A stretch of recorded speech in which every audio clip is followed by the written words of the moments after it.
Good morning, student. We see the chapter ratio and proportion. In this, we learn the unitary method. मग unitary method कशाला म्हणत असतात की एखाद्या हे असेल की सपोज दॅट आपण शॉपमध्ये जातो, दुकानात जातो, मग शॉपकीपरला आपण पैसे देतो. मग आपण एक सपोज दॅट आपण 7 रुपीज दिले, 7 रुपीजचे आपण एक पेन घेतला किंवा आपण 10 रुपीज दिले तर आणि वेगळे 10 रुपीज दिले, 10 रुपीजचा आपण समथिंग नोटबुक घेतली, तर मग आपण दुकानदाराला टोटल किती पैसे दिले हे जे काउंट करत असतो त्याला म्हणत असतं आपण युनिटरी मेथड. किंवा जर आपण एखादी वस्तू घेतली तर त्या सपोज दॅट 70 रुपयाचे आपण नोटबुक्स घेतल्या दुकानातून, 70 रुपयाच्या आपण नोटबुक घेतल्या, तर एक नोटबुक किती रुपयाची आली हे काढणं म्हणजे युनिटरी मेथड. तर बघा आपण एक्झाम्पलमध्ये बघणार आहे. अ bunch of 15 bananas cost 45 rupees. How much will 8 bananas cost?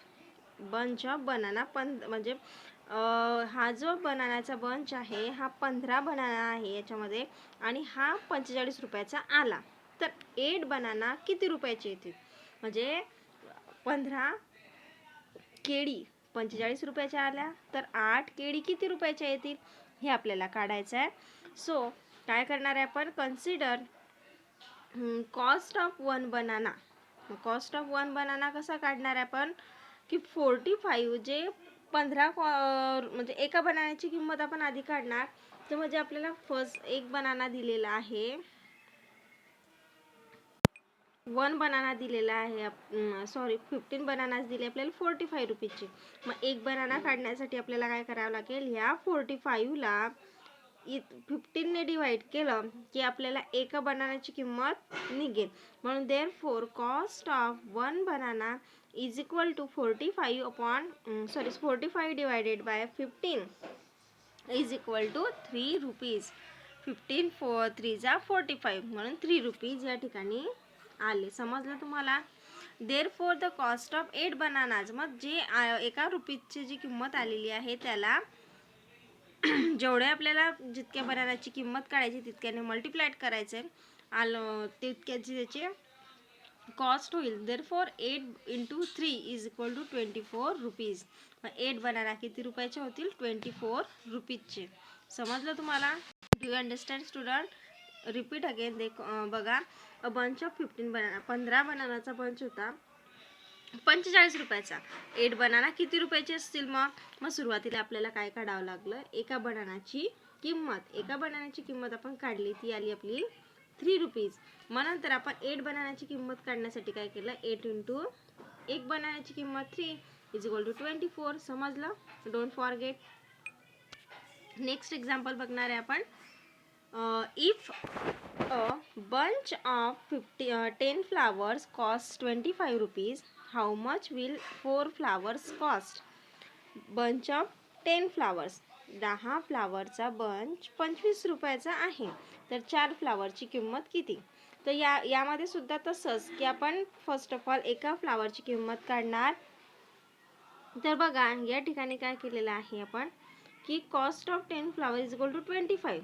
10 banana फ्लावरची किंमत किती आहे? 25. तर एका फ्लावरची किंमत काढण्यासाठी काय केलं आपण? 25 डिवायडेड बाय 10. म्हणजे 10 फ्लावर कितीचे आले? 25चे. म्हणून आपण ते सुरुवातीला न्यूमरेटरमध्ये घेतले. आणि किती फ्लावर आहे ते 10, म्हणून ते आपण डिनॉमिनेटरने घेतले. त्याला आपल्याला डिवाइड करायचं आहे. Okay. Therefore cost of 4 flower is equal to. मग आता हे या ठिकाणी उत्तर जे काढणं आहे आपल्याला 25/10.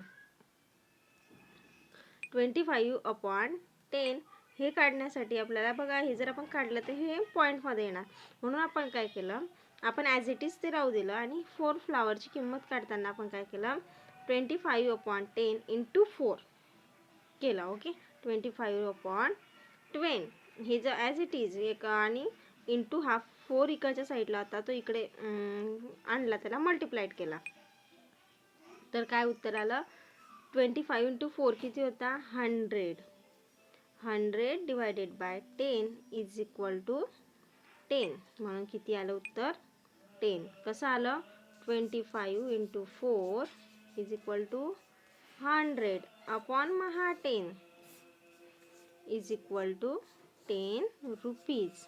म्हणून 10 rupees आलं. Understand student?